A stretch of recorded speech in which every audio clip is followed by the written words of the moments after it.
तो ये राजस्थान सरकार की ऑफिशियल वेबसाइट है। भजनलाल शर्मा जो हमारे मुख्यमंत्री है, तो 16 फरवरी को क्या क्या न्यूज़ आई है उसके बारे में देखते हैं।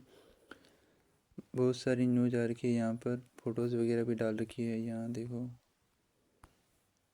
तो पहले न्यूज़ पढ़ते हैं, टॉपिक पढ़ते हैं, कौन से बाद में डिटेल में पढ़ेंगे। तो पहले हम जयपुर संभाग की विकास कार्यों की समीक्षा बैठक हुई है। उसके बाद है बाजरा अनुसंधान संस्थान से किसानों को मिलेगा उन्नत किस्मों और तकनीकों का लाभ। वरुण सागर में लगेगी भगवान झूलेलाल की मूर्ति। और उसके बाद है देश प्रदेश और अजमेर में बहेगी विकास की धारा।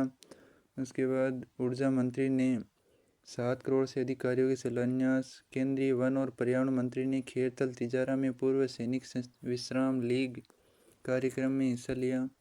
केंद्रीय पर्यावरण वन एवं जलवायु पर्यावरण मंत्री ने 9.36 करोड़ रुपए के 154 कार्यों किया उद्घाटन। जलदाय मंत्री ने 5 दिनों में 54 गांवों में सुनवाई की। कोटपुतली बहरोड के राजनेता में MDR रोड का मुख्यमंत्री दिया कुमारी ने किया शिलान्यास।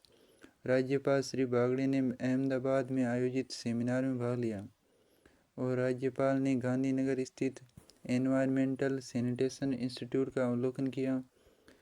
पूर्व लोकसभा अध्यक्ष श्रीमती सुमित्रा महाजन से मुलाकात की। और मुख्यमंत्री श्री भजनलाल शर्मा से योग गुरु स्वामी रामदेव ने शिष्टाचार भेंट की। और नई दिल्ली रेलवे स्टेशन पर हुए हादसे पर राज्यपाल की शोक संवेदना। तो पहले नई दिल्ली वाला ही पढ़ लेते हैं, ये बहुत चर्चा में है आजकल, क्योंकि इसके लिए कोई फ़ोटोज़ वगैरह तो नहीं डाली है। इतना ही बताया है कि उन्होंने ईश्वर से मृतकों की पुण्य आत्मा की शांति और शोक संतप्त परिजनों को यह दुख सहन करने की शक्ति प्रदान करने की कामना की है। तो ज़्यादा कुछ नहीं कहा है उसके बारे में। तो जयपुर संभाग से चलते हैं, शुरू होते हैं। तो ये फ़ोटो जार की एक, उसके अलावा क्या लिखा हुआ है। मुख्यमंत्री श्री भजनलाल शर्मा ने जयपुर संभाग के सभी जिला कलेक्टर्स को आगामी 3 दिन में पिछले बजट वर्ष 2024-25 की घोषणाओं के निलंबित प्रकरणों की रिपोर्ट भेजने के निर्देश दिए। उन्होंने कहा कि बजट संबंधी घोषणाओं के क्रियान्वयन की जिम्मेदारी जिला कलेक्टर की होगी और इस संबंध में मौका निरीक्षण कर समस्याओं का समाधान किया जाए। साथ ही उन्होंने अधिकारियों को दिशा निर्देश दिए हैं कि लंबित प्रकरणों का तकनीकी परीक्षण करते हुए सभी आवश्यक स्वीकृतियां फरवरी माह के अंत तक जारी कर दी जाएं। मुख्यमंत्री श्री शर्मा रविवार को मुख्यमंत्री निवास पर VC के माध्यम से यानी वीडियो कॉल के माध्यम से जयपुर संभाग के विकास कार्यों एवं बजट घोषणाओं के प्रगति की विस्तृत समीक्षा कर रहे थे। बैठक में जिला कलेक्टर्स ने आगामी बजट 25-26 के लिए पेयजल, बिजली, सड़क, स्वास्थ्य, शिक्षा, पर्यटन और परिवहन सुविधा सहित अन्य बिंदुओं पर सुझाव दिए। इस संबंध में मुख्यमंत्री ने निर्देश दिए कि जिला कलेक्टर्स मौके पर निरीक्षण करते हुए तय मापदंडों और उपयोगिता के आधार पर इन कार्यों की प्राथमिकता निर्धारित करें। गर्मियों में आमजन को नहीं हो कोई भी परेशानी। उन्होंने निर्देश दिए कि आने वाली गर्मी के मौसम में आमजन को पेयजल, बिजली सहित अन्य मामलों में किसी तरह की परेशानी नहीं होनी चाहिए। इसके लिए सभी जिला कलेक्टर्स कंटिजेंसी प्लान की तैयारी रखें और इन मामलों में जिला कलेक्टर पूरी जिम्मेदारी से कार्य करें। उसके बाद है जिला राज्य सरकार का विज़न हेरिटेज भी और हाईटेक भी। मुख्यमंत्री ने कहा कि प्रदेश में विकास के साथ ही विरासत का संरक्षण हमारी सरकार की प्राथमिकता है। हमारी सरकार हेरिटेज भी और हाईटेक भी के विज़न को लेकर कार्य कर रही है। उन्होंने झुंझुनू जिले के विकास कार्यों की समीक्षा करते हुए कहा कि लोहारगल सहित अन्य पर्यटन स्थलों के विकास के लिए विस्तृत कार्य योजना तैयार की जाए। और साथ ही उन्होंने सीकर जिले की समीक्षा करते हुए कहा कि खाटू श्याम जी के मंदिर को भव्यता प्रदान करने की बजट घोषणा की अनुपालना में विश्व स्तरीय सुविधाएं विकसित की जाएं, ताकि आने वाले श्रद्धालुओं को सुलभ और बेहतर व्यवस्थाएं उपलब्ध हो सके। श्री शर्मा ने कहा कि बजट घोषणा की अनुपालना में जयपुर में विकसित की जाने वाली हाईटेक सिटी राज्य सरकार का ड्रीम प्रोजेक्ट है। इसके तहत विशेष रूप से सड़क कनेक्टिविटी, पानी, बिजली सहित आधारभूत सुविधाओं का विशेष ध्यान रखा जाएगा। तो ये बात है। तो उसके बाद कौन सी न्यूज़ आ रखी है, उसके बाद है बाजरा अनुसंधान संस्थान यानी श्री अन्न किसान मेला 2025 अनुसूचित जाति और जनजाति परियोजना के अंतर्गत।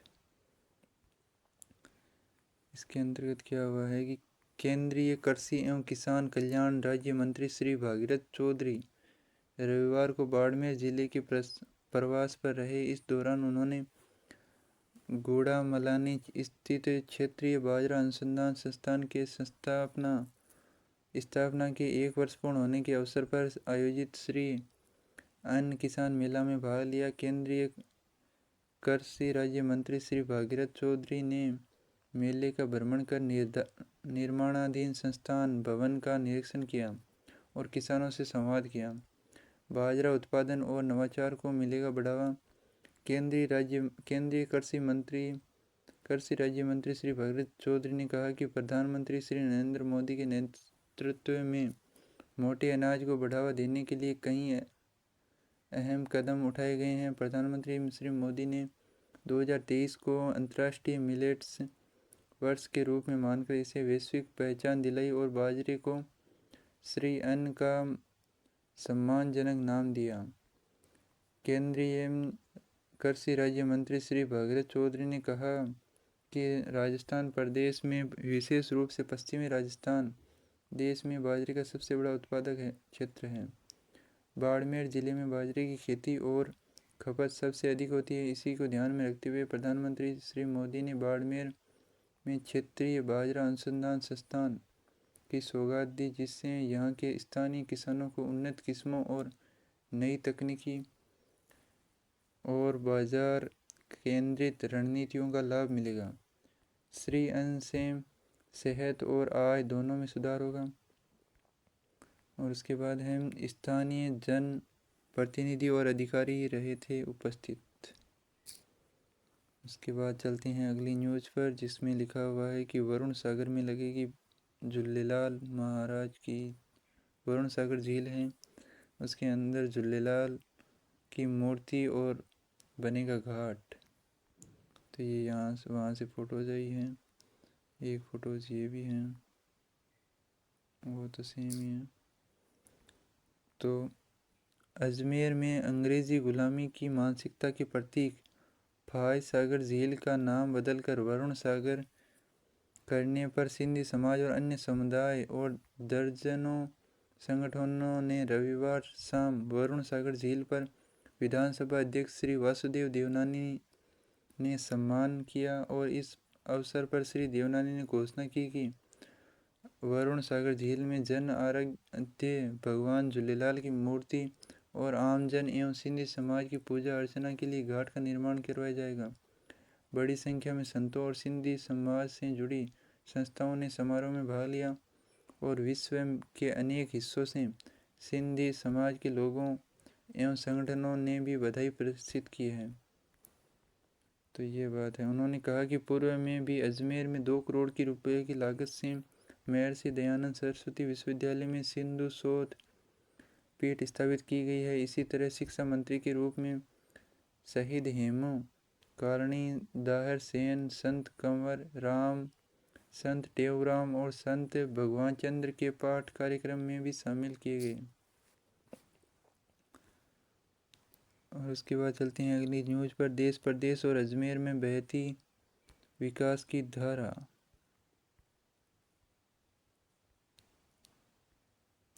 विधानसभा अध्यक्ष श्री वासुदेव देवनानी ने कहा कि प्रधानमंत्री श्री नरेंद्र मोदी के नेतृत्व में देश को गुलामी की मानसिकता और विसंगतियों से मुक्ति का काम किया जा रहा है। इसी कड़ी में अजमेर में KEM का नाम बदलकर महर्षि दयानंद विश्रांति गृह और खादिम होटल का नाम बदलकर अजय मेरू और फाय सागर का नाम बदलकर वरुण सागर कर दिए गए हैं। देश में प्रधानमंत्री श्री नरेंद्र मोदी, राजस्थान में मुख्यमंत्री श्री भजनलाल शर्मा और अजमेर को आगे बढ़ाने का काम किया जा रहा है। विकास की ये धारा निरंतर बहती रहेगी। ये बात है भाई। विधानसभा अध्यक्ष ने कहा कि हमारी सरकार आज़ादी के 77 वर्षों बाद भी ब्रिटिश काल की उन सभी निशानियों को हटाने के लिए प्रतिबद्ध है जो हमारी राष्ट्रीय असीमता को ठेस पहुंचाती है। तो इसलिए नाम बदले जा रहे हैं। उसके बाद है ऊर्जा मंत्री ने 7 करोड़ से अधिक विकास कार्यों का शिलान्यास किया। तो ऊर्जा मंत्री इनमें से कौन है वो पता नहीं चल रहा, कोई बात नहीं। ऊर्जा मंत्री श्री हीरालाल नागर ने रविवार को कोटा जिले में स्थित सांगोद विधानसभा क्षेत्र में 7 करोड़ रुपए से अधिक के कार्यों का शिलान्यास किया। ऊर्जा मंत्री ने कोटा सांगोद रोड पर 1 करोड़ 34 लाख रुपए की लागत से बनने वाली खेड़ली काकोनिया वाया गरमेड़ी सड़क के निर्माण कार्य का शिलान्यास किया। इसके अलावा उन्होंने राजकीय उच्च माध्यमिक विद्यालय आमली झाड़ में 4 करोड़ 12 लाख रुपए की लागत से विद्यालय के नवीन निर्माण के कार्य और राजकीय उच्च माध्यमिक विद्यालय जालरी में 29 लाख रुपए की लागत से लाइब्रेरी और साइंस लैब के कार्य एवं राजकीय उच्च विद्यालय खजूरी में 9 लाख रुपए की लागत से कक्ष के निर्माण का कार्य का शिलान्यास किया है। इसके साथ ही समारोह को संबोधित करते हुए ऊर्जा मंत्री ने कहा कि विकास एक सतत चलने वाली प्रक्रिया है। राज्य में पूर्ववर्ती सरकार के समय इसमें ब्रेक लगा, अब विकास की प्रक्रिया दुगुनी गति से प्रारंभ किया गया है। उन्होंने कहा कि केंद्रीय बजट में किसान क्रेडिट कार्ड की लिमिट 5 लाख तक बढ़ा दी गई है, जिससे किसानों को न्यूनतम ब्याज दर पर 5 लाख रुपए तक ऋण मिल सकेगा। और केंद्र की जल जीवन मिशन के तहत हर घर तक नल से शुद्ध पेयजल पहुंचाने की योजना थी। JJM के तहत 2025 तक हर घर तक जल पहुंचना था, लेकिन पूर्ववर्ती सरकार की अकर्मण्यता के चलते JJM के कार्यों में देरी हुई। अब केंद्र सरकार ने राजस्थान में योजना की क्रियान्वयन वर्ष 2028 तक बढ़ा दी है। तो हर घर जल भी आएगा, ज़रूर आएगा। उसके बाद चलते हैं केंद्रीय वन और पर्यावरण मंत्री ने खेरतल में क्या किया है। खेरतल तिजारा में पूर्व सैनिक विश्राम लीग कार्यक्रम में हिस्सा लिया। वो तो ठीक है। उसके बाद कौन सी न्यूज़ है। केंद्रीय पर्यावरण मंत्री ने 9 करोड़ रुपए के 154 कार्यों का काम किया है। कौन कौन से कार्य है वो भी देख लेते हैं। ये मंत्री लग रहे हैं भाई। 54 कार्यों के बाद कई है। उसके बाद है 154 विकास कार्यों तथा उप स्वास्थ्य केंद्र श्री कृष्ण नगर मुंडावर का उद्घाटन किया। केंद्रीय पर्यावरण मंत्री ने सर्वप्रथम मुंडावर पंचायत समिति पहुंचकर बाबा साहेब भीमराव अम्बेडकर की मूर्ति का माल्यार्पण कर पंचायत समिति प्रांगण में अमर जवान शहीद स्मारक का विधिवत रूप से उद्घाटन किया। श्री यादव ने कहा कि पंचायत समितियों में विधायक कोष के माध्यम से 44 ग्राम पंचायतों में विभिन्न कार्य किए जा रहे हैं। इनमें सड़क निर्माण, इंटरलॉकिंग, ओपन जिम और सिंगल फेस बोरिंग, गंदे पानी की निकासी, शमशान की चारदीवारी सहित कई कार्य शामिल हैं। इन कार्यों से क्षेत्र में जल भराव की समस्या से राहत मिलेगी और ग्रामीणों को बेहतर बुनियादी सुविधाएं मिलेगी। युवा खेल प्रतियोगिताओं को बढ़ावा देने के लिए मंत्री ने चिरूनी गांव में एक खेल स्टेडियम बनाने की बात कही है और उन्होंने कहा कि ग्रामीण क्षेत्रों में खेल संस्कृति को विकसित करने के लिए सांसद खेल उत्सव की शुरुआत की गई है। इसमें लगभग 20,000 से अधिक बच्चों ने भाग लिया है और अपने खेल कौशल का प्रदर्शन किया है। उन्होंने युवाओं को हिट भी रहे और फिट भी रहे का संदेश दिया है। तो ये बात है भाई। उसके बाद चलते हैं अगली न्यूज़ पर, जिसके अंदर है जलदाय मंत्री ने 5 दिनों में 54 गाँव में सुनवाई की है। क्या सुनवाई की है। यहाँ पर मंत्री जी बैठे हैं, माइक हाथ में लिए हुए। यहाँ पर जनता बैठी है। कौन कौन से गांव हैं वो देख लेते हैं। पहले कन्हैयालाल चौधरी रविवार को टोंक जिले के उपखंड मालपुरा दौरे पर रहे, जहां उन्होंने यहाँ पर गांव का नाम है या आदमियों का नाम है? गांव का नाम है। हातगी, राजपुरा, कचौलिया, मोरला, आंटोली, कुराड़, बामपुरा, बरोल और गनवार गांवों का दौरा किया है, जिसके अंदर 7 दिवस में समस्याओं का समाधान करने के निर्देश दिए हैं और 15 दिन में इन समस्याओं को समाधान किया जाएगा। क्या 7 दिन 15 दिन बता रहे? तो मिलते हैं ऐसे न्यूज़ के साथ, तब तक बने रहिए। हमारे चैनल को लाइक करें, शेयर करें, सब्सक्राइब करें।